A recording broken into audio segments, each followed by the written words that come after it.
very time zone appropriate welcome to you. Welcome to What the Trans? What the Trans? Yes, What the Trans. By this point, not even particularly new podcast by and for the trans community. I am Ashleigh Talbot. I'm Michelle O'Toole. How are you doing? I'm good. Yeah, I've had a nice couple of weeks. Work, fun and games, looking at all the nonsense in the media, as always, which we'll get onto in a minute. But yes, on the whole, it's been pretty cool. I think last time we did this, I was basically at Manchester Pride, and as soon as we finished up the podcast, I went back out again. So I have thoroughly recovered from that. So yeah, how about you? What's shaking in Michelletown? Well, yesterday I went to We're Still Here, the celebration of Trans UK, as it was subtitled. And it was a pretty good day. I didn't get to see a lot of it because I was hideously late because I'm stupid. But I went there, saw some people talk, learned a lot about non-binary erasure, and then I did a stand-up set at the end of the day, which was quite fun. Excellent. But yeah, it was a good time. Everyone is awesome in the trans community. I have to say that. I love seeing everyone and meeting all of these different people from all over the place, but we all have this connection, we all have this connected thing. It must be kind of like how, when people who were in a war come together, and they were in different parts of the war. They were at different ends of the planet, but they were in the same war, so you have this unique shared experience. Yeah. Not wanting to say that being trans is like being in a war, but you know what I mean. We had this common shared experience, despite how different we are, and from the different corners of the UK we all came from. It was glorious. I would thoroughly recommend everyone going to something like this at some point. Indeed, yeah. Sounds like it was a very affirming, a very positive occasion. And I think we're going to talk about that a little bit on our first segment, which is, of course, terrible news. Oh no, it's still terrible. We're all going to die. So terrible, extremely terrible, painfully terrible, except actually some of it isn't. And so to start with, Dawn Butler, who is the Shadow Minister for Women and Equalities, gave a speech at the aforementioned Still Here event in central London, reaffirming the Labour Party's transgender policy. She told a room packed full of activists, allies and family members that the Labour Party still believes that trans men are men and that trans women are women. In her speech, she made comparisons between the current horrific media attacks on the trans community with similar attacks against the LGBT community during the 1980s when Section 28 was in force, which is a comparison that we have heard before. And so that she went on to say that history will view this period with severe embarrassment. So that's pretty good to hear, isn't it? Yeah, I completely missed this. I turned up about an hour after she left, but I talked to some people who were there who had seen it, and they basically all gave the thumbs up. And the organizer, Jane Fay, told me that she was supposed to head off straight after she'd done the speech, but then she stuck around for half an hour afterwards when she didn't have to, and just chatted with people, chatted with delegates and stuff. And it's just like, oh, she sounds fucking cool, and I'm terribly sorry I missed that. But I was actually stuck in a post office in Brixton. There's not much of a story there. It was just one of those things that happened. Yeah, indeed. Yeah. I heard quite a lot of talk yesterday because I wasn't there myself. I was at an event at the LGBT Foundation in Manchester, so we were both busy banging the trans drum yesterday. But a lot of people were talking about Butler's speech quite highly, weren't they? Kate Hutchinson, one of the organisers of the event, I got talking to whilst I was there, and she said that Dawn Butler's speech of solidarity and authenticity in these challenging times for the trans community in the UK meant so much to those assembled in that room. We need similar allies to stand up, be visible, and voice their support. And of course, Kate is absolutely right. Mm-hmm. By the way, hello, Kate. Loved hanging out with you yesterday. We should get together and play Fortnite at some point. But yeah, apparently at some point, Butler quoted from the song "This Is Me" from The Greatest Showman, one of my favourite guilty pleasures. But, everyone in the LGBT community must have heard that song by now. So, she knew exactly what to say. She knew her audience. Yeah, absolutely. And also, just the number of times you and I have talked about that particular guilty pleasure of yours. And it's like, brilliant, lovely. But as you say, it's a fantastic thing to see people who are not themselves trans being allies, standing up. The only sort of note of disappointment I would have about this is that Dawn Butler is not the actual Minister for Women and Equality. She's the Shadow Minister, so unfortunately before Labour can sweep in and, one assumes, make everything better and usher in a land of milk and honey and sunshine and rainbows and all the other stuff they promised, they have to win an election first. So, we'll see how that comes out, of course, but I absolutely support Dawn Butler, and I've been paying attention to her for a while because she's absolutely got her heart and mind in the right place when it comes to LGBT issues. So... yeah, that, and, like, she isn't afraid of calling out people from being dicks in a number of ways. Like, she was perfectly fine calling out Jamie Oliver for when he decided that he was going to reinvent jerked rice. Yeah. And she was like, no, fuck off. Yeah.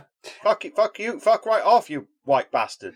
And that's... well, probably not using those words. I mean... this is why I'm not a politician. I would totally get in trouble for that, wouldn't I? I mean, it depends which party you're with. Honestly, I think of all of the things that you say that could get you in trouble if you were a politician, talking about jerked rice is fairly small potatoes.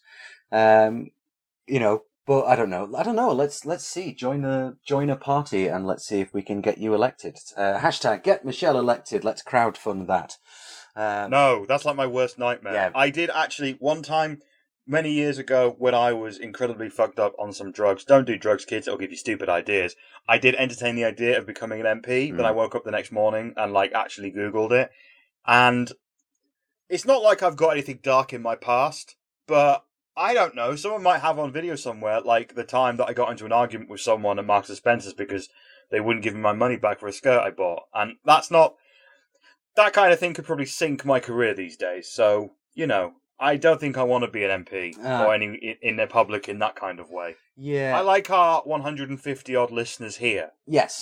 This is about the level of fame that I am familiar with. And I did meet a couple of people who listened to the show yesterday. Hey, excellent. I was going around handing out leaflets and stuff, assuming that no one had listened to it. And 2 or 3 people were like, oh shit, it's you. I could put a face to the voice. I'm like, oh, I'm a fan. Yay. This must be what, I can't think of naming any famous person ever.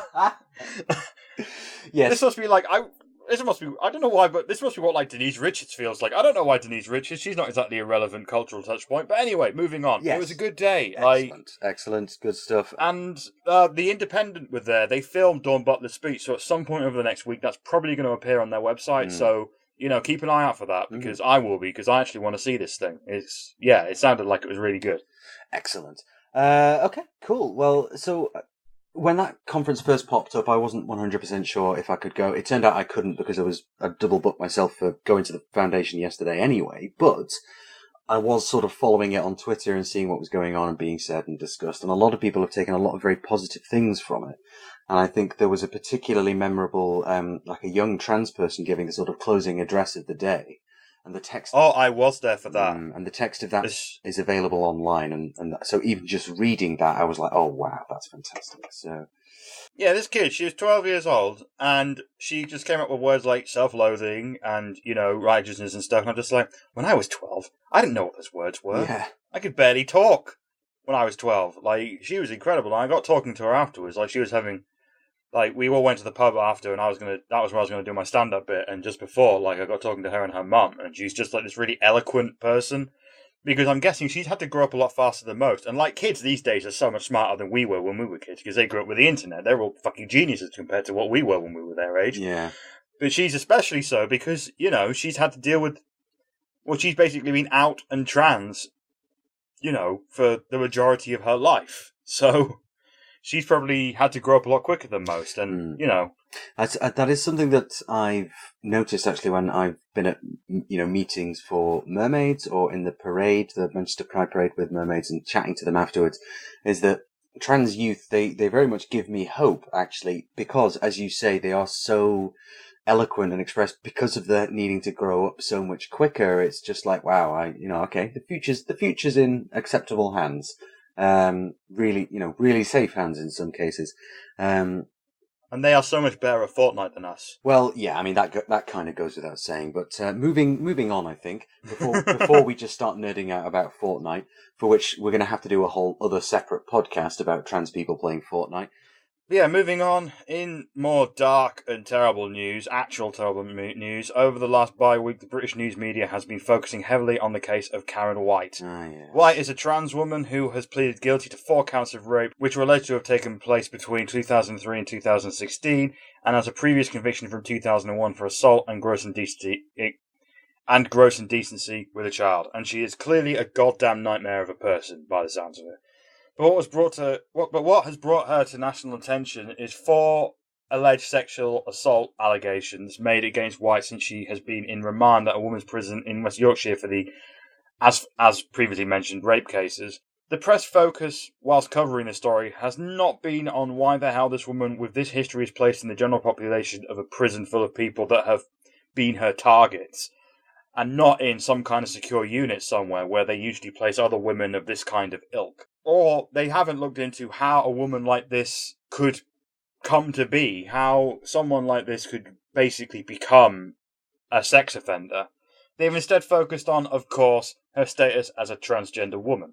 The Sun, the Daily Mail, the Times, the Spectator, all the usual suspects have all chosen to conflate her transgender status with that as a status as a convicted sex assaulting, child molesting nightmare. And it's a fucking mess. Yes, it is. So it's quite easy for, I think, a lot of right-wing rags to say that the trans community are constantly defending people like this. And just to point out and clarify and say absolutely categorically, we are not defending Karen White and her actions. But what we are talking about here affects the trans community far more widely. So the fact that element of her has been focused on so much to the exclusion of all other things, like why wasn't she in a secure unit, and so on.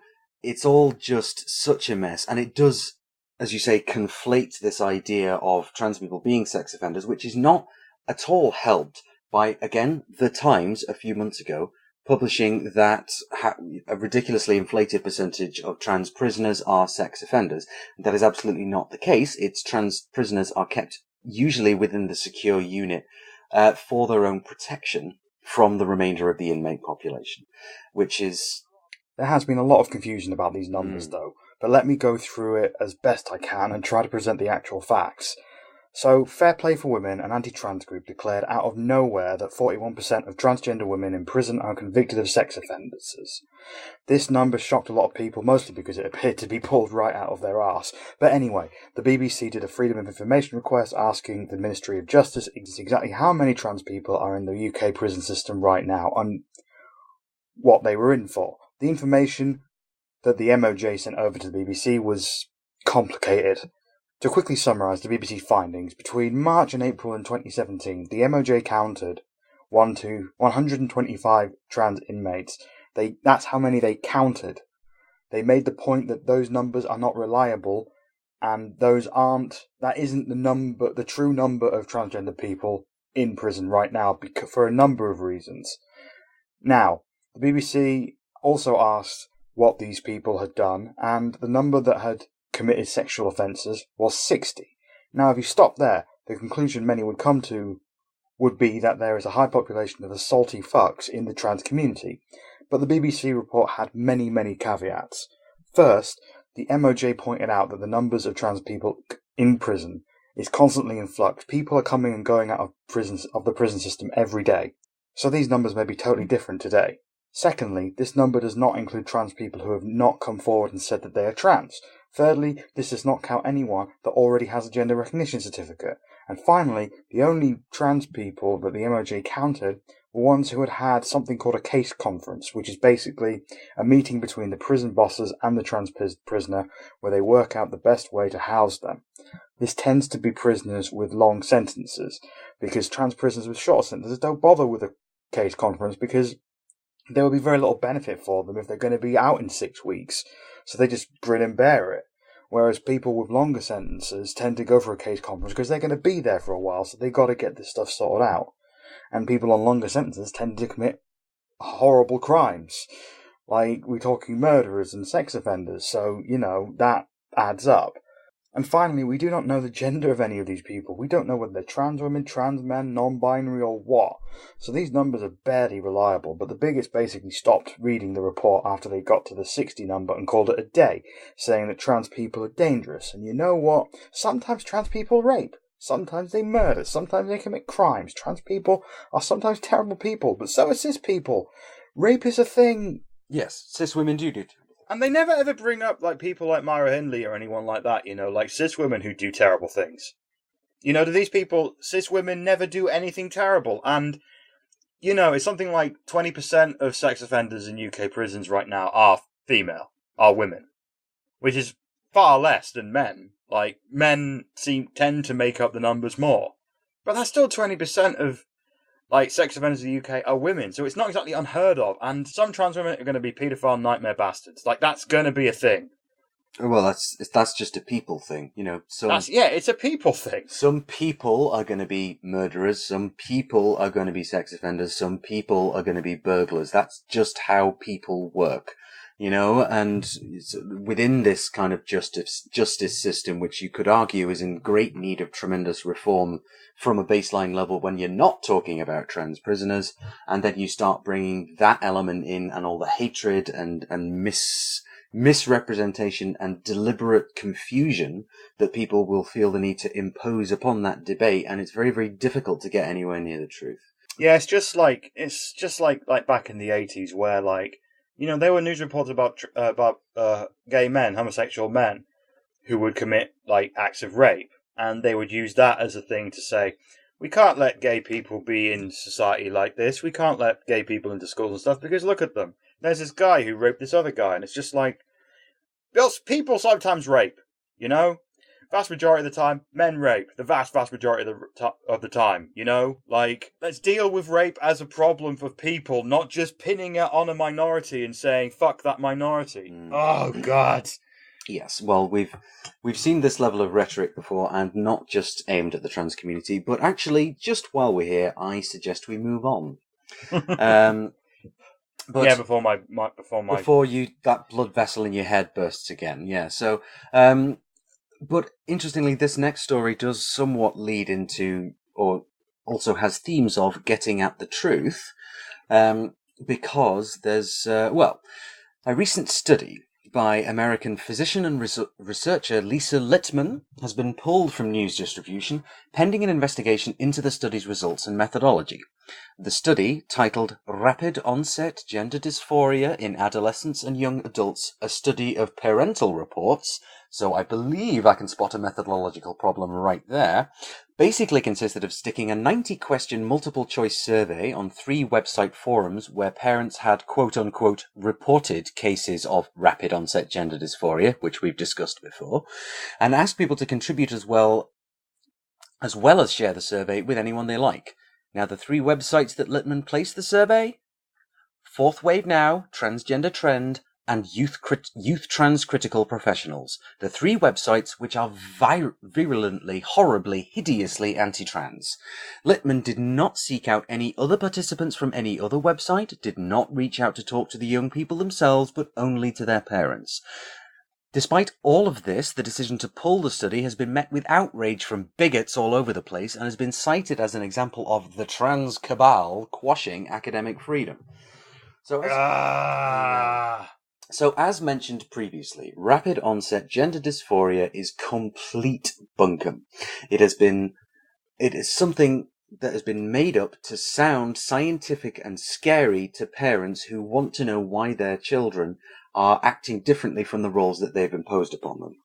And it's simply a scare thing that anti-trans campaigners of all stripes use to try and make it seem like there is a social contagion, as they say, whereby young trans people using the internet are somehow being turned trans by speaking to their friends or using Tumblr or whatever else. So this is all extremely annoying and problematic, and the fact is there is an immediate problem with the methodology just by having put the survey on these particular websites in much the same way that if you want to do a study about are the Jews secretly running all the world's banks and governments, but you only ask the members of the BNP and Stormfront, then yes, those are going to skew the results. So, yes, rather... Yeah, this is something that you actually know quite a bit about, because you used to work in this field, didn't you? You used to work in academic studies and stuff. I certainly did, yes. So I worked for just over a year in clinical research environment, so I know how to design a study. I know what a methodological... still can't say it, but I know what it is.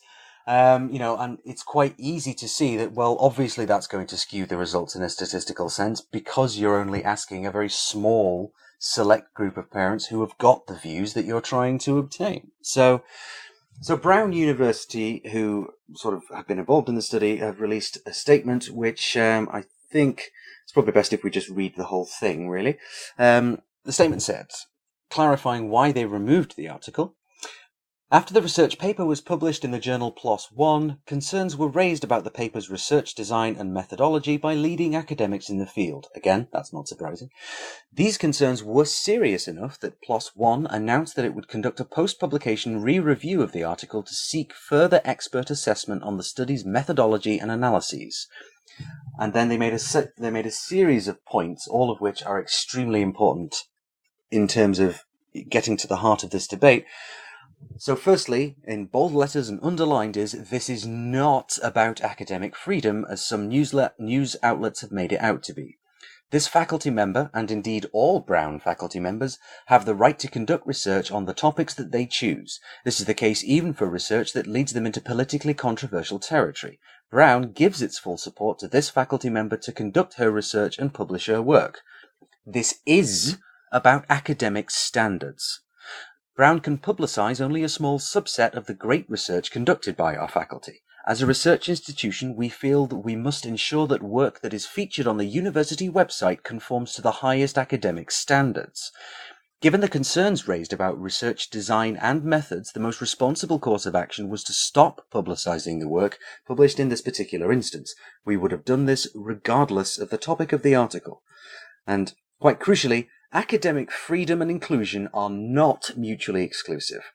This paper has attracted wide attention due to its politicised nature. Brown is steadfast in conveying to people who object to the content of the research that we stand by academic freedom and will not do anything to thwart this or any other faculty member's research. But none of this, of course, has stopped an online petition titled Brown University and PLOS One Defend Academic Freedom and Scientific Inquiry, getting over 4,000 signatures from people who obviously just hate trans people so much that they completely ignored everything Brown said in their statement. So, this is something that comes up, I wouldn't say quite a lot, but it has come up on a number of previous occasions where people are trying to give their junk science a veneer of respectability by saying, look, I have a methodology, but your methodology is flawed. Yeah, but I have a methodology, it's science. And it's like, that's not how any of this works. There have been a number of studies which show, say, 80% of trans youth desist. That was debunked a long time ago, but trans exclusionary people are still using that as a talking point, even though its method and the follow-up and everything to do with that study has been so thoroughly debunked by a number of sources over many years, but yet still it keeps coming back. And that is what I fear/suspect is what's going to happen with this. People are going to attempt to make it out saying that academic freedom is being suppressed by the trans cabal because we're secretly in charge of everything and don't want people to know about rapid onset gender dysphoria, which, as we've demonstrated on previous occasions, is absolutely not a real thing.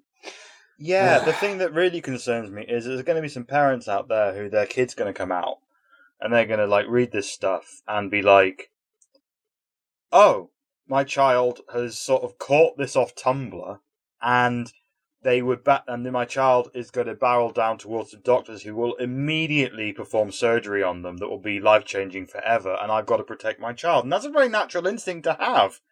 You know, you want to protect your kid. And if you read this stuff without, straight from the asshole's mouth, they would want to protect their kid and try and stop, this quote-unquote unnecessary stuff from happening. But the problem is, rapid onset gender dysphoria, as a diagnosis, technically I qualify for it. Because I came out So when do I was I. 26. Yeah, most trans people do, because I came out when I was 26, and I looked a hell of a lot online for information. So technically, the argument could be made by assholes that I caught being trans from any number of websites. And that isn't the case. Like, when somebody's alone in their head, they go online and they search for things. Okay, Google knows more about us than anybody on the planet, probably. It definitely knows more about me. It probably knew I was trans about 5 seconds after I first used it in the late 90s. But the whole thing is that that's where people go before they come out. They go online to find information. They don't get the idea from Google. The idea, their feelings, drives them to Google because Google's the only place that they can, like, safely explore this stuff. Like, this rapid onset gender dysphoria stuff is completely dangerous. And yes, it is. It is. there should be loads of research into, like, what being trans is and how it affects transgender children and transgender people in general. There should be some really, like, that is an area that we desperately need, because we need to figure out the best way to look after trans people, to figure this stuff out. That is something that any trans person would welcome. But this study is not it. This study is going potentially would cause so much harm if people read it at face value without knowing that it's complete bollocks. Well, precisely, and you put it extremely succinctly there, and I'm not sure what else I would say about it. But it is so much bollocks, and obviously Brown's language in their statement is, we defend academic freedom, but actually there are some legitimate problems with the methodology of this study, which we are going to investigate. That's all they've said they're doing, and yet already there's over 4,000 people signing a petition demanding that they give credence to nonsense, and that's not what a university is for. You don't have to entertain the idea that the moon is made of cheese. If somebody claims it and writes a study about it, you actually, we are quite welcome to say, this study is completely junk. Why are you even here? Get out of my office. That's the whole point of academic debate, is to try and get at, I guess, the truth or the data behind these things. And this study does not do that. It tries to point people the other way and say, ooh, social contagion, internet, dangerous. Anyway. Should we get some good news? Yeah, let's do some good news. Okay, to wrap things up, I got some good news. Well, Ashley found this good news because I was too busy neck deep in terrible news. So thanks, Ash, for this. Chief Rabbi Ephraim Mervis has published incredible guidance to the Orthodox Jewish schools on how best to take care of and protect LGBT students. Now, that is something I never thought I would read here. Like, the Orthodox Jews have a sort of checkered past when it comes to treating LGBT kids and, like, transgender people in particular, but... Well, so do most institutions, if we're honest. So let's... Yeah, most, like, a vast majority of religious has... institutions seem no, to have... Not just religious institutions, I'm sorry, but I think a lot of institutions that deal with trans people on any level have got a checkered past of doing so, particularly things like the UK government. So let's... Fair point. This is not a religious thing in a sense at all. But yeah, I'm sorry, just interrupting you there. It was a good interruption. It needed to happen. So yeah, the 36-page booklet, simply titled "The Well-Being of LGBT plus Pupils," includes guides on how to prevent homophobic, biphobic, and transphobic bullying, providing pastoral support to children who come out of Jewish schools, and how to work with those children's parents. And it actually includes, I read the whole thing this afternoon because, I'm sad like that. It had, this, 2-page testimony from, this gay woman who basically talked about how when she was going to a Jewish school, she sort of got separated into the girl section. And they were just like, right, you're a girl, you're into guys, this is your role in society, blah, blah, blah. And she was like, well, this may be really cool for straight girls around me, but, for gay girls like me, this fucking sucks. And, it sounds like this particular rabbi has sort of listened to this kind of thing from people, that have come up to him, and has just been like, all right, we've got to fix this, because this sounds like a nightmare. So, good on you, the Orthodox Jewish schools. That's incredible. So, they're, in that sense, the Orthodox Jewish schools here are ahead of the UK government. Because, that kind of level of guidance, there are still groups like Transgender Trend sending out their quote-unquote guidance around trans people, which is basically gatekeep them until they stop doing it. But there's nothing really standardized across the UK which has this kind of guidance. And so however many schools it is that are going to be affected by this not affected by it, are going to be influenced in a positive way by this, are going to be able to point to this guidance and say, well, look, here's what we've got, and it does seem to be very open and inclusive, and as you say, providing support to the youngsters who come out, and indeed, crucially, how to work with the parents, how to talk to the parents who sometimes they are the people within a trans or LGBT youngster's life who are causing the most problems. So I think this is fantastic news. It really is. So yeah, I got talking yesterday by my time, last Saturday by the listeners' time. I got talking to a couple of trans parents at the Still Here conference, and one woman in particular stood out to me because she did a speech at the end of the thing saying how, she kind of screwed it up. Basically, she didn't really understand what was going on, and she caused more damage than good. And she sounded really, really like you could see like that she didn't feel good about it. I actually felt I had to go to her and just be like, don't be so hard on yourself. You got there in the end. That's more than most. The role of parents in a child's life, in a trans child life, is so crucial. And it's good to see that like an institution is stepping up to provide the help for parents, because a parent on their own, they think they know their child, and the child turns around and is like, actually I'm this, and the parent, I can completely sympathise when they're just like, what? I don't know what to do. I've only seen this on like TV soap operas. I have no idea what to do. And it's good that like this school, like schools are going to be given this literature to basically be like, all right, come on in. We're going to talk this out. We're going to figure this out together. That's fan-fucking-tastic. Yes, it is. And that's all the news for this week, at least. I'm sure there'll be more news. I would like the news to stop. When is the news going to finish? I would like the news just to sort of take a break.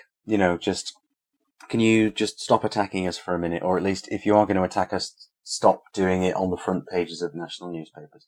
Yeah, just go like with like Doctor Who. Doctor Who took a year off, in between one season, and that reinvigorated the whole thing. And the first season when they came back was fantastic. I'm just saying, news, if you took a season off, because the last season has been a bit dark. Yes, yeah, I mean definitely. I've actually found myself watching The Handmaid's Tale to sort of lift myself up. Right. Okay. From this news, it's not a very good plan. It hasn't worked, but that's where I've been at. I mean, it's bad when you're at that stage, aren't you? So, so before we get too depressed about the general state of the world, let us move on. All right, shall we do some gender pop culture disorder? Some gender pop culture disorder. Yes, I think it's time for that. Go on. What have we got this week? Well, start with the new Amazon show Jack Ryan, starring John Krasinski from The Office and the director of A Quiet Place. Has just come out, and I was actually looking forward to this as a fan of dumb action thriller nonsense. Yeah, so Jack Ryan that's a Tom Clancy character, isn't it? I think so. I don't know. I'm not too familiar with the Tom Clancy oeuvre, but right. I am a fan of, dumb, stupid, blowing things up, having fun, quips, all that sort of thing. Yeah, no, I'm totally with you there. That's why the MCU is so popular. So what's the issue here then? Come on. Apparently, it's a whole bunch of transphobic hot mess nonsense. Oh, good. My favourite. Basically, there was an exchange between two characters in the third episode where, there's these two soldiers, and basically one of them is ribbing the other one for accidentally sleeping with a trans person. But they don't refer to them as a trans person. They refer to them as a hard T. Uh-huh. Which I'm not going to say. Neither am I. Let's make it a rule. That word is not welcome on this fucking podcast. I think that's a good rule. Yeah. Basically, it's the same old tired joke of them referring to how horrible it must be to accidentally sleep with a trans person because trans people are disgusting, don't you know? The show has received critical acclaim across the board, as well as featuring John Krasinski looking fucking ripped. Right. He always had, boyish, cheeky good looks, and in this he looks like a badass, which is quite fun.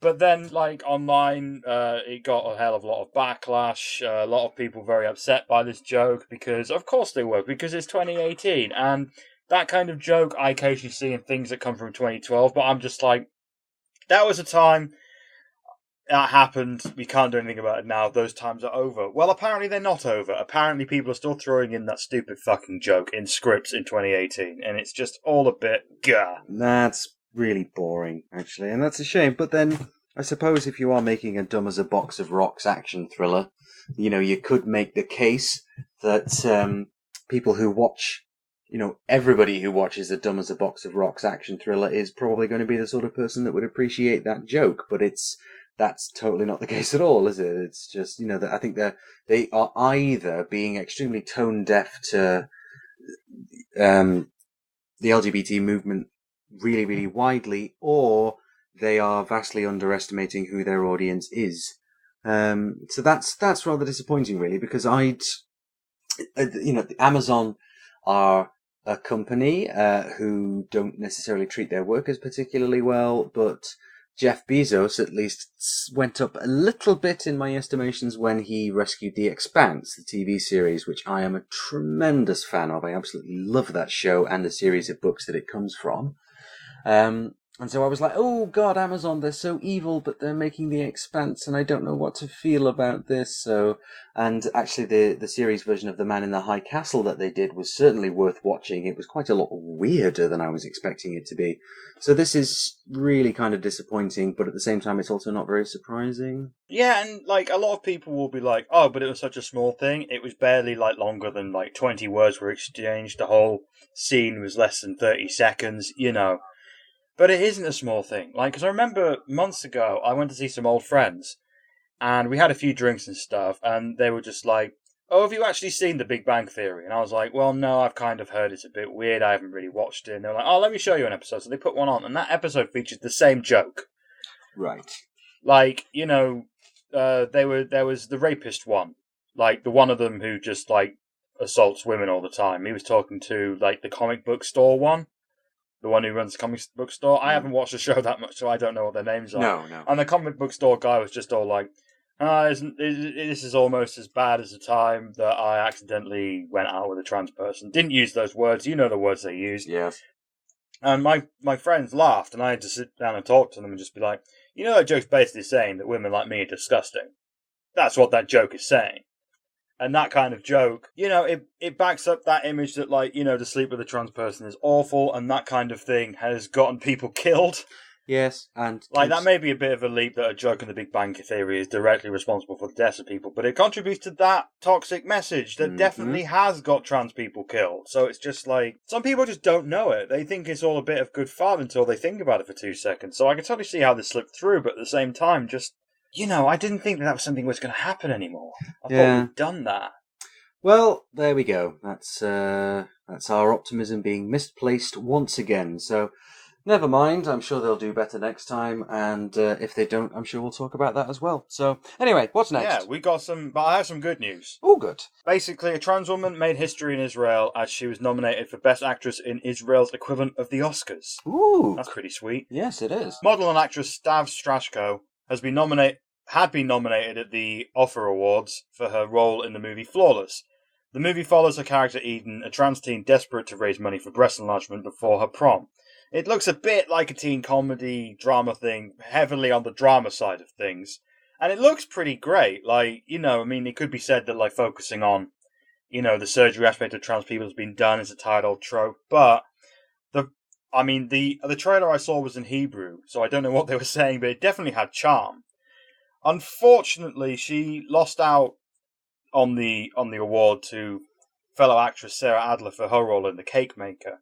But hot damn, trans actors are fucking killing it, and I promise you, listeners, I will find a way to watch this. Unfortunately, the movie has just been released in Israel, and it's in Hebrew, and there's no plans for any other kind of release.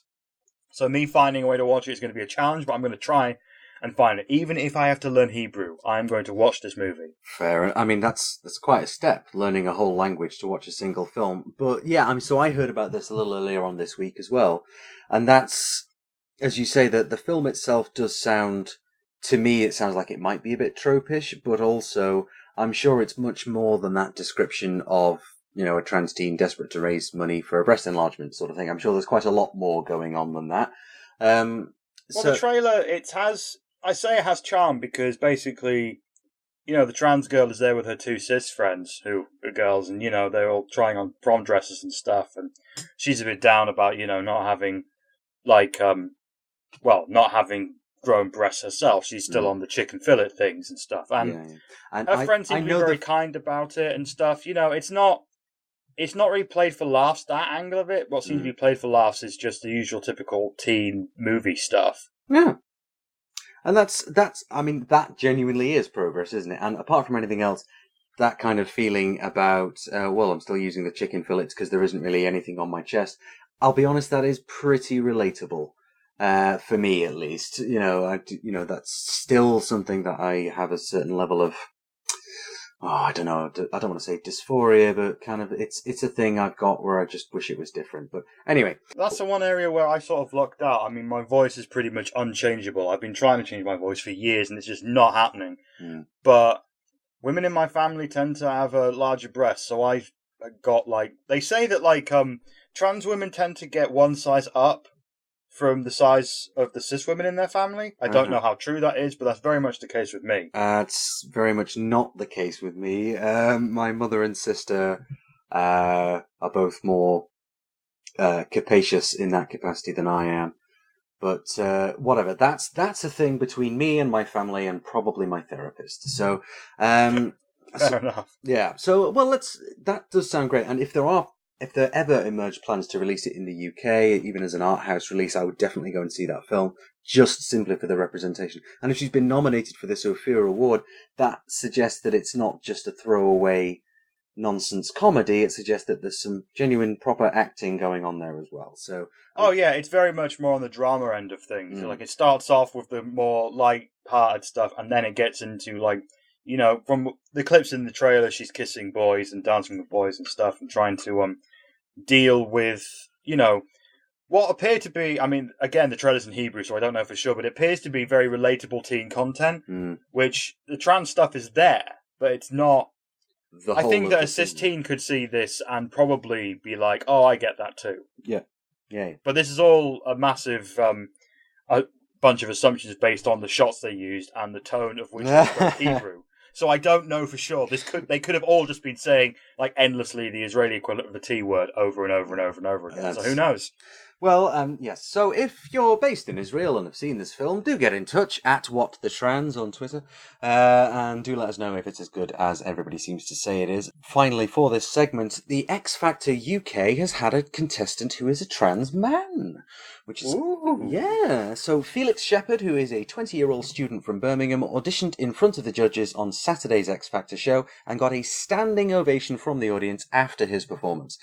The judges mostly treated him with respect, with the notable exception of Robbie Williams, who committed the inevitable faux pas of asking what Felix's name used to be, which pissed off quite a lot of people. But overall, based on the reception that Felix has got, the X Factor community is absolutely down with the trans folks. So we, and I suspect by we mean you, Michelle, will be following Felix through the show and updating you on what takes place next. But that's a step forward, right? Yeah, the only issue with us following this is that there's a lot of times where somebody in the audition phase does really well and then is never heard of again. Ah, I see. And I don't think that's going to happen with Felix because if we were going to get cutthroat and all media wankery about this, he has a unique angle. Like, he came on the stage and said, I wanted to be a trans man on this stage. I wanted to show that, like, trans men tend to get overlooked. I want to represent. So he basically sort of painted himself as the trans one of this new lot. So he's got a unique angle. So I can imagine on that basis alone, and he's a fucking good singer. Like, I mean, that's the key point, really, isn't it? Yeah, that's the thing that will probably get him through, like, in the competition side of things. But when it comes to, like, because people get through the competition but then don't get any coverage and then they just quietly leave. I feel that he may get more coverage up until he eventually either leaves the show or wins. I mean, who knows who knows what the chances are of winning, because I haven't really seen any of the other contestants, but he's damn good at singing, and I don't usually go for, like, the deep emotional pop stuff that X Factor tends to trundle out. If I watch a season of X Factor, I always tend to like the rocky one, because they always have a rocky one that never makes it past the quarterfinals, and that's the one I want to win. But, you know, he's got my support this time. I really want to see him go far in this and see how X Factor handles this. And sort of because they tend to sing songs that are already existent. It's not like they're getting people to write songs or whatever. So I'd be interested to see what songs are chosen if you see what I mean, in that sense, like, which songs they choose for him to sing as a contestant in this, or which songs are chosen. I don't know who does the choosing. Whatever, the X Factor. I know at some point someone's probably going to make him do This Is Me. Probably. Like, that's probably what's going to happen. And I don't know how I feel about that, because I love that song, but also it might be a bit of it might be a step too far cliche-wise. Maybe. Well, we shall see, and I'm sure we'll keep our eye on it. So, but I think that's quite enough gender, pop culture, disorder, fun, and games for this bye-week, which means that our very next segment is, of course, the Hot Take. This time we're getting a bit sexy. We are getting a bit sexy, because honestly, that's something that everybody deserves to do, and I've been thinking a lot recently about getting a bit sexy. And so we're going to be talking about dating as a trans person, because interestingly enough, even though we're two embarrassingly British trans women, we do have slightly different experiences of this. And obviously there is a whole host of perhaps complicated, but maybe they don't need to be quite so complicated, discourse surrounding the idea of trans people dating. Should we disclose? At what point should we disclose? And all sorts of other fun and games. So, yes, I mean, how would you like to get this one started, my dear? Well, I think I'll start by saying that, like, when I date, I tend to go for your more masculine types, trans masculine guys or cis guys. I tend to go for people, you probably already got this if you're a regular listener, I tend to respond to the more masculine end of things pretty much exclusively. Like, I mean, in my previous life, I dated women, and I really cared for those women, obviously, but then suddenly, one time, when I was desperately trying to be like a gay man before I came out as a trans woman, I kissed a few guys in some dodgy places in Soho, and it was like an explosion in my brain. It was like fireworks going on. Just like, oh, this is what, like, sexuality is. How did I miss that? Because, like, I don't want to speak down about the women I was involved with and stuff, and I did love them in a way, but it wasn't... I didn't know what the real deal was, you know? Like, it was complicated and really messed up. But yeah, that's where I stand on this. Like, where do you stand? Who is the apple of your eye? Well, I mean, there are several apples, because I am bisexual slash pansexual, and there's a whole discourse around the use of those two terms and which is appropriate, yada yada yada. But for so many years, I have defined as bisexual simply because that was the term everybody else seemed to be using, and it was actually accepting myself in that way that paved the way, or sort of, I gave myself the mental permission to also then accept myself as a trans person. Because I'd spent so many years saying, oh, no, I'm not trans, I'm just a bit confused and a bit sad and whatever. But, you know, I'm not trans, that happens to other people. And actually, it turns out, no, it can happen to any sort of people, including me. How crazy is that? But the fact is that I've always kind of had an attraction to all different sorts of people.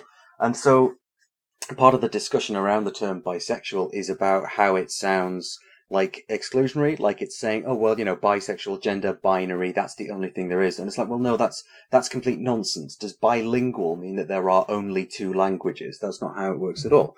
But that, you know, I sort of feel that attraction to men and women, non-binary people, and all of the people that inhabit this fantastical rainbow spectrum of ours. You know, it's all a very... So sometimes that's been extremely confusing, but sometimes it's also been extremely liberating. You know, and when people talk about trans people dating, it's like it's always about things like disclosure, and it's, you know, as we'll get onto in a moment, there have been various stories of people who are just trying to use a dating website who've then maliciously been reported by lots and lots of people who think, no, well, you're trans, you shouldn't be on this website, report. And then the trans person is the one who is banned and blocked, rather than the people who are using the reporting system as a way to troll somebody. But there's also a thing about, like, you know, there was something I saw earlier this week, essentially, which is what's prompted this let's have a conversation about dating, which is where several people who would describe themselves as radical feminists, although I would just describe them as horrible idiots, saying, oh, well, you know, if trans people are so liberated, how come they never date other trans people? And it's like, look, honey, I don't know what data set that you're looking at, but you obviously haven't spent any time with any trans people, because in any given group of, say, a dozen trans girls, there will be 6 of them who are dating each other and have previously been involved with members of the other 6. It's, I'm usually the odd one out because I have never actually dated like a trans woman, and Right. I'm usually the exception to the rule when it comes to a big group of trans women getting together. Mm.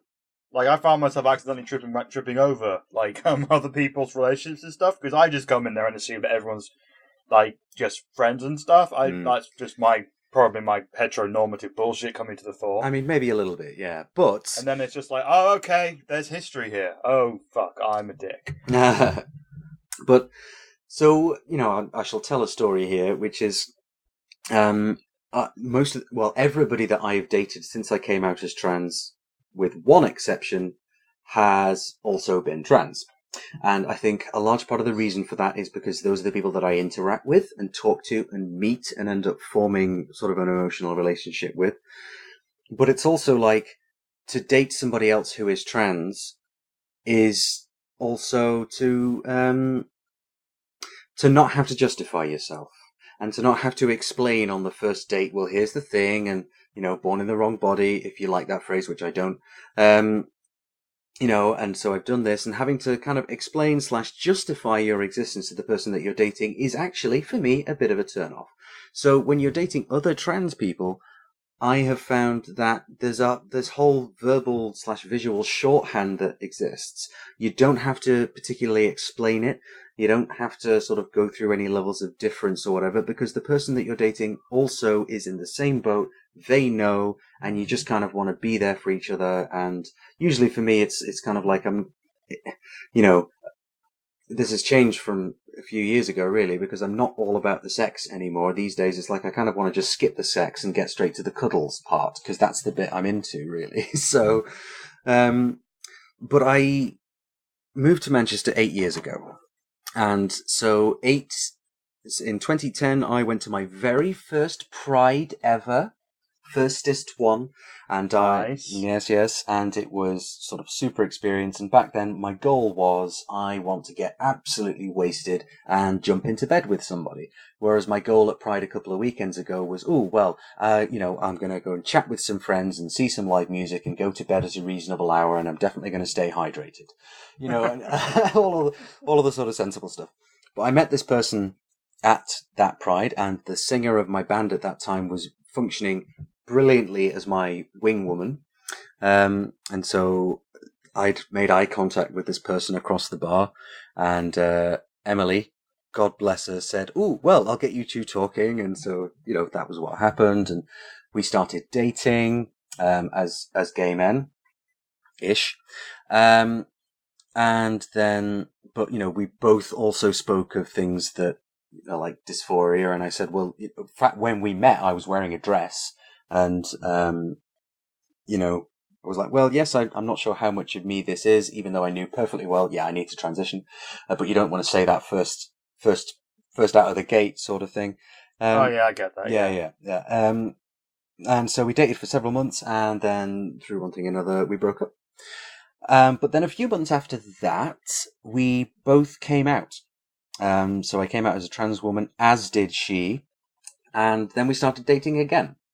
So we dated once when we were ostensibly identifying as male, and then a second time, much more openly, when we were both saying, look, I'm trans, I'm a woman, this is me. And so that was a eye-opening experience, dating somebody else who was kind of in that bracket. And it also gave me this peculiar feeling of being like gay, straight, and a lesbian all at the same time. So, yeah. That's got to be confusing. Like, cause I've talked to people, I've talked to like cis people about this kind of thing, and they've always said to me like, "Oh, but I'm sure that like that makes it easier for trans women in some way because their options are pretty wide." And I was like, "No, because like when you're coming out, like you're trying to, like even though everybody says you shouldn't, you're always trying to find some very very shorthand way to classify yourself, just for no other reason than to." make yourself more marketable in the dating marketplace. Mm. And then, they just had no idea that it could be this complicated. And I found that as well with explaining, and particularly when I sort of told that story, and cis, and particularly straight cis people are like, "Oh, wow, that sounds amazing." And I'm like, well, it was sort of amazing, but at the same time, it was a relationship. You have your ups and downs. We're both, everybody involved in the relationship is a person. And so to say that, oh, well, it must be this way to classify as a proper relationship or whatever, it's all a bit, yeah, so cis people just don't get it. But then, to all of the trans people listening to this, which I imagine is our entire audience, it's like, we knew that already. Cis people just don't get it. And so, well, my cousin Owen's cis, and he's probably listening. Owen, you're one of the good ones. You're all right. Hi, Owen. I assume you're a nice person. Oh, he absolutely is. But so, so I have sort of experienced a certain amount of confusion at other times when attempting to date, and so I've tried to use Tinder, even though the Tinder hasn't been particularly good in terms of protecting and safeguarding its trans users, because Talia Renee, a public health major at the University of Austin in Texas, claimed to have been banned from the service simply for being trans in December of 2017. She said that, so Tinder got back to me, and the best they can say is I broke their community guidelines in some way, but we all know that this is because of men mass reporting me for being trans. The best part is that next to none of the men who harass me that I report get banned like this, and yet I do, just for being trans. And so she came to the conclusion that her profile had been removed due to the numerous reports submitted by male users who had had a problem with her being transgender. And so that is, obviously that's not good. That skews people's entire interactions. I know straight and gay couples who have met on Tinder, and they've had, a lovely time of dating and meeting on Tinder, and some of them are still, are couples who are still going strong. But yet, if there's that kind of, if that's what's happening for trans people, then that's not an option for us, is it? No, it isn't. I've experimented with Tinder, and only experimented.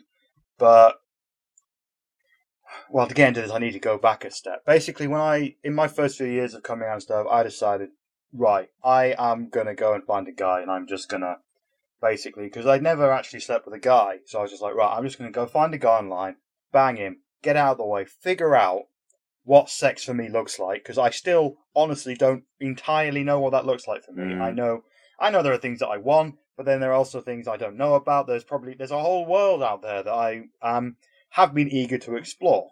So I went on to certain websites, OkCupid, Plenty of Fish, the standard ones, like the first port of call. This was maybe a year before Tinder and Grindr and all that stuff started happening. Before everything went app-based, it was still on websites, typing out long profiles saying, oh, I like Breaking Bad and going out and staying in and all that shit. So I would basically, at the start, I decided I'm not going to mention it. I don't think it's important. I am a woman, and I think that I'm going to just not mention that until it comes up naturally. I'm not going to put it as the first thing on my profile. That was a huge mistake, because then people would start messaging me, and I got the 50 messages a day thing that most women get online, where it's just back in the old day when they could send images, dick pics, and, hey, do you want to go out? And one guy who I remember forever messaging me was just like, do you want to do coke off my dick? And I was like, I don't want either of those things. I don't want the cocaine, and especially don't want your dick, my friend. You're done. Well, actually, there was another guy. I just remember this. There was another guy who messaged me just like, "Hello, I'm going to message you, even though you're probably never going to reply back." And I couldn't resist, so I messaged back just like, "Yeah, man. Does this work ever? This thing?" And he replied by just being like, "Well, I type out all these hundreds of messages and nobody ever replies to me, but it worked on you." And I was like, yeah, it got a reply, but we are never going to meet in the flesh. Ever. Because it sounds like you're going through some stuff, and I sympathise with you, but Jesus. Yeah, that's...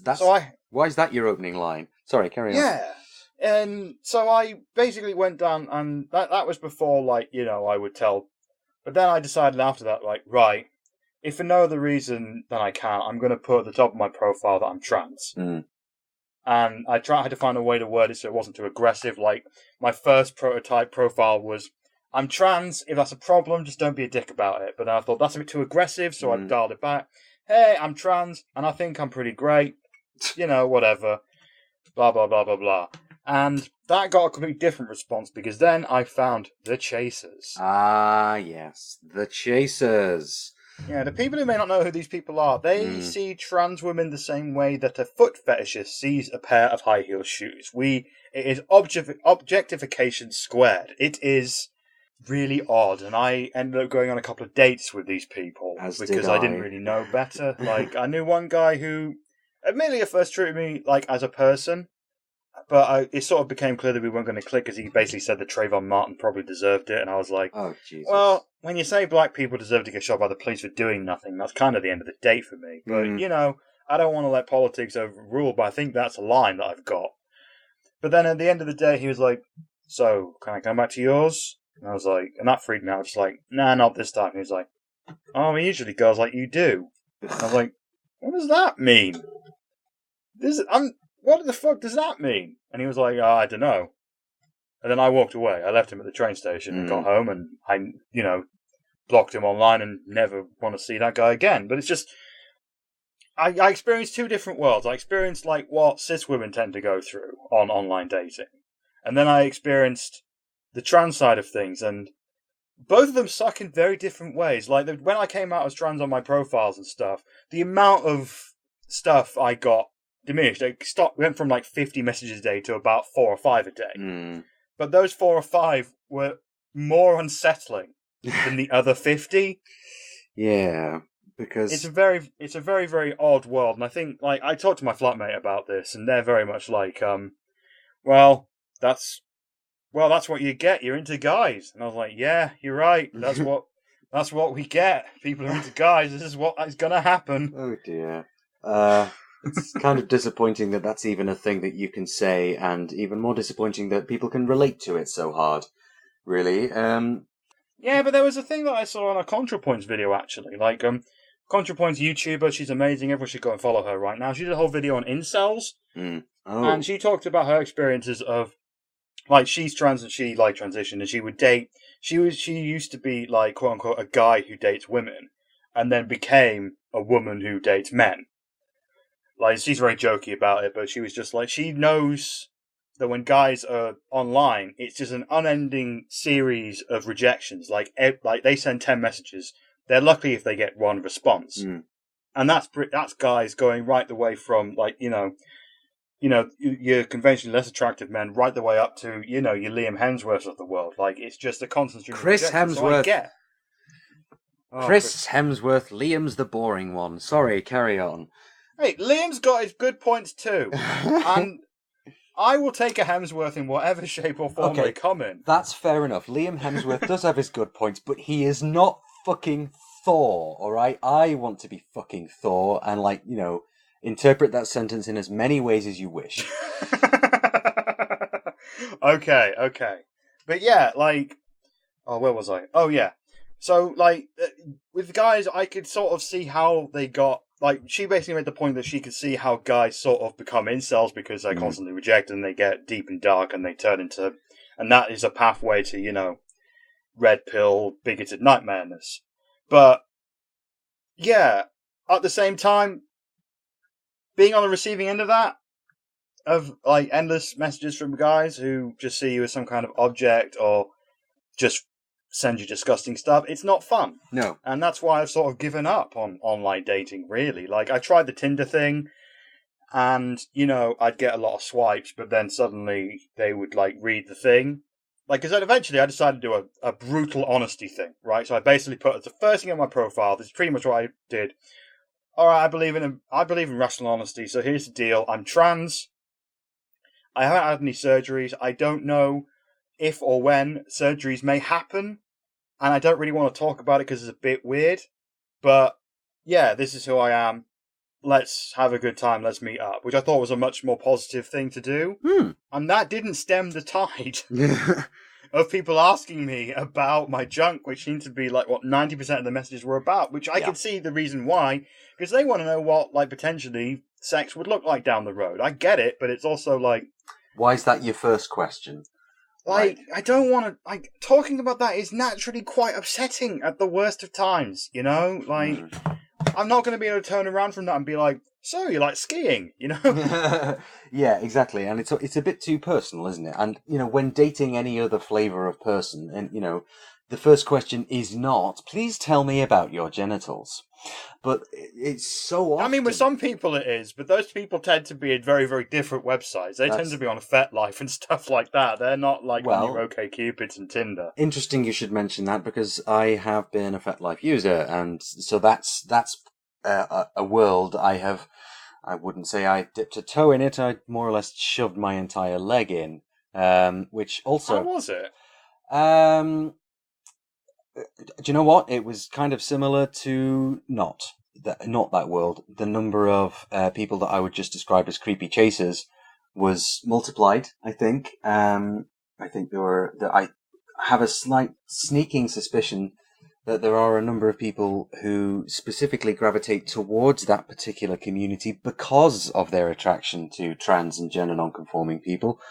And, as we mentioned, the sort of whole objectification element, which is something that comes up. So, I don't want to spend too long on that, because that's not a world that a lot of people, or indeed a lot of trans people, tend to experience. I mean, yeah, I tried it once. Like, when my friend told me that might be an idea, and I was like, well, I'm not really into the kink thing, and she was like, well, just give it a go, because you'll meet people who are more open-minded there. So I was like, all right. I only messaged one person, and that one person was this one guy was like a medical fetishist. Ooh. And anyone who is trans knows that, it's very hard to be into the medical fetish when you're a trans person who's been fucked over by medical institutions so much. So I just thought, this is a non-starter, I'm out of here. Yeah, so I have a long dormant FetLife account with probably one message in it. And I can't remember what the login name is or anything now. It was years ago, but... Mm-hmm. Yeah, that's the kind of thing that trans people are sort of pushed towards, like the FetLife community. I have all the respect for in the world. I've known a lot of people in the kink community for years, and there's a strange amount of crossover there, because we've all had a thing as a part of ourselves that we've been quite ashamed of. So there is some crossover. Oh yeah. But at the same time, it's not my scene. But then I found myself forced to go there because, I wanted to go to town on someone. Yeah. Tinder and OkCupid was not delivering the goods. As it so really does. And so I think dating can become quite difficult for trans people, and it become a source of tremendous anxiety, really, which again I think is why so many of us choose to date within the community with people that understand and that aren't just going to objectify us and say, oh well, you're trans, therefore I'm going to dominate the shit out of you and whatever. And it's like, well, that is not an opening line, sweetie. That's not how you seduce somebody, by saying, hey, I want to piss on you. That's not sexy for me. I think that's like a third or fourth date conversation for me, but then I always have been quite conservative. Yeah, that's fair. I think, yeah, so there's a whole bunch of stuff in here, and obviously we actually would be interested to hear about various people's stories of dating, because we're both trans female, trans feminine, and so I do genuinely wonder what things are like in this regard in the trans-masculine world. Obviously, a lot of the trans-masculine, trans men, people that I know, again, are gay and are dating each other, or dating a cis man. And, so yes, do get in touch at What the Trans with, I don't know, trans date fail as the hashtag, perhaps. And, yes, but we'll just finish this section by just quoting from Carrie Marshall, who was writing for Metro Quotes, and actually talking about, the recent explosion of apps like Tinder and so on. On most apps, there's no way of filtering so that you only see people who are interested in people like you. That's a biggie if, say, you're trans feminine and like feminine and non-binary people. Tinder allows you to pick a location and whether you want to see men, women, or men and women, and that's it. So not only do you have to rule out the people who won't fancy you for the usual reasons, like looking like a potato, for example, but you also have to rule out the trans and non-binary stuff. There's the people who want their partner to be stereotypically masculine or feminine, and the people who just aren't interested in trans or non-binary people, and the people who are interested in trans or non-binary people but wouldn't want to hold their hands in public. So where's the app that allows us to get past all of that? Oh God, that reminds me of a story when I was online. I got messaging a guy, and it was actually going really well. I was assured that he knew I was trans and it was no problem.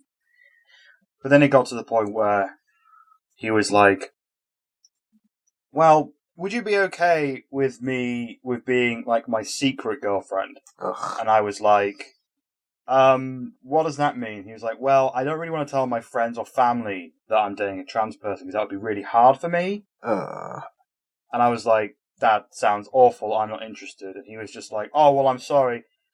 And then he tried to turn it around like he was dumping me. Right. Like, he was like, oh, I'm sorry, then I don't think we can continue with this. Just like, no, I'm dumping you, fuckhead. Like, you would be, you're ashamed to, like, it's hard not to take that personally. Yeah. Fucking nightmare human. Yeah. Yeah, like, that's a really good point. And also the point of, like, how the fuck do non-binary people date? I know, right? It must be so difficult and, like, fraught with so many issues, particularly if you're a non-binary person who is trying to date a person who is not non-binary or trans at all, and you have to not only come out to them as non-binary, but then usually explain what that is. So, yeah, like the terms lesbian, like gay, straight, like they don't necessarily apply anymore. Like I haven't talked to that many non-binary people about this kind of thing. I've mostly talked to non-binary people about, the Equality Act and stuff. Yeah, that tends to be the conversations I have with non-binary people. And we don't really go on to the dating thing that much. It's just like, that must be I have no idea how they deal with that. So yeah, if you're non-binary, let us know. Like, if you've got the time, like, and you want to like help out a couple of trans women who may not know this much stuff about this, or at least in my case, like you probably know stuff about this, but I mean, in my case, yeah, like just let us know on the Twitter at What the Trans. Let us know what it's like, and we can do a follow up on this if we get enough responses, and maybe. Get the message out for you, or maybe, hell, even have you on. Yeah. If you're into it. Yeah. Hashtag trans date fail. So, I like that. We're inventing hashtags. We're a real podcast. Yeah, check us out. But I think it is now time for us to finish up this jolly little show with our final two segments. And of course, the penultimate segment is the Dickhead Dispatches. Boo hiss, dickheads. Boo hiss to the dickheads. But I'm going to tell a little story, actually. So, once upon a time, there was a very large and successful boys' own adventure club called the British Empire, whose greatest achievements are largely indistinguishable from a big list of war crimes, although apparently we did build some railways here and there too. The legacy of Britain's colonial past is not one that is spoken of very often in the UK, and there is certainly no attempt to teach this history with any sense of moral responsibility, as a small number of other European countries with dark pasts do. Part of this legacy is the continuing presence of various colonial-era laws instituted by the British in many parts of the world. But on September the 6th, the Supreme Court of India took the step of decriminalising sex acts between consenting adults and declaring Section 377 of the Penal Code, which dates from 1861, as unconstitutional, adding bodily autonomy is individualistic, expression of intimacy is part of a right to privacy. So India's LGBTQ population is estimated to be somewhere around 78 million people, which makes this the biggest decriminalisation verdict in history. But some commenters here in the West greeted this news by saying that India is becoming westernized by repealing this law. And so to those people, to those commenters, I say this: you are a dickhead. And British Pakistani writer Shamia Sani wrote on Twitter and put it best perhaps by saying that from gay Sufi lovers to Hindu transgender women, India's sexual fluidity was always a dirty, barbaric concept to its Western invaders, and it is crucial for the LGBT community here in the West to understand this. This is not India becoming westernized, it's India decolonizing. Anybody not understanding this, deliberately or otherwise, are collectively this week's dickheads. You know who you are, now please just read some fucking history. Yeah, actually, I only just recently listened to a podcast all about this kind of thing. Not the LGBT part of it, but basically how the East India Company basically just did a whole series of genocides. Maybe 100 million people died because of their stuff. And I had no idea. Like, they didn't teach this to me in school. Like, I had no idea the East India Company basically had their own army. And they would just invade a country, occupy it, and just run it like it was astounding to me that a company, like a corporation essentially, could just be like, right, we own this country now and we're going to run it Like, National Rail is run by Virgin and all these other bunch of wankers, and it's just fuck That's me. How you build That's how you build an empire. You go in, you plant a flag, and then you just start sucking all of the money. Yeah, but I had no idea that it was like. I thought that it was more, imperial governmental, and I guess it isn't imperial, but like I had no idea that it was just like they essentially privatized genocide. Basically. And they never taught us about this in school. Like I had no idea. Of course they didn't. The whole, British history schooling is all about, God, we're awesome. How awesome are British? We defeated the Nazis. But also, while we were defeating the Nazis, we starved half of India to death with a famine because Winston Churchill didn't want to spare any food for them. So, yes, it's crazy. And I would want to do a quick plug to that podcast. It's called Behind the Bastards. It's on the How Does It Work network. It's by Robert Evans, and this particular episode has featured Michael Swaim, a bunch of former cracked writers. Very good podcast. I've learned a lot of stuff that the English educational system failed to tell me. So check that podcast out. There's quite a lot of stuff it failed to tell you, but just to say, this news from India is genuinely fantastic, and people that say it's India becoming westernized can just fuck off into the sea with you. And so finally, some heroics. Time for some thrilling heroics. Who is it this week, Michelle? Who is our hero? Well, again, I have to tell a story. Ooh. After Australian Prime Minister Scott Morrison commented alongside a widely criticised article about supporting trans youth in schools that we don't need these gender whisperers in our schools, let kids be kids, a 13-year-old trans girl by the name of Evie McDonald directly challenged him on national television, and she's fucking incredible. She said on TV, on the show The Project, there are thousands of kids in Australia that are gender diverse, and we don't deserve to be disrespected like that by tweets from our Prime Minister. I know what it is like to be on the receiving end of attitudes like this. I went to a Christian school where I had to pretend to be a boy and spend weeks in conversion therapy. And perhaps most poignantly, she added, we get one childhood, and mine was stolen from me by attitudes like this. Fucking legendary. Well done, Evie. And we hope you carry on speaking truth to power. You're our absolute hero this week. Yes, well done, Evie. So again, that brings it back to, though, what we were saying before, right? The young, gosh, they give me hope, right? They're so articulate. And yeah, like you've from the start, like last year, where like David Hogg and all of those people from the shooting Parkland, stuff in America, from Parkland, like they were just doing incredible things. And right now, the trans youth are coming up and stepping into their own. Like you got Jazz Jennings and people like that who are just fucking killing it. Yeah. So yes, they give us hope, and yes, Evie McDonald, you're our hero, and enjoy the podcast glory that we bestow upon you. And that is all from What the Trans this week. You can find us on social media, as we've mentioned, on the Twitter at What the Trans. We're also on Facebook. You can look for us by searching for What the Trans. And anything else from you, Michelle? Yes, add me on Fortnite. My name is Why Not Eat Cats on there. Add me as an epic friend. Send me a message saying that you know that you heard me on the pod, because I want to get shot by you. Cool. I want to try and build a tower and then have it be destroyed by my listeners. That's an unusual ambition, but actually I am totally here for it. So yes, come and match us on Fortnite.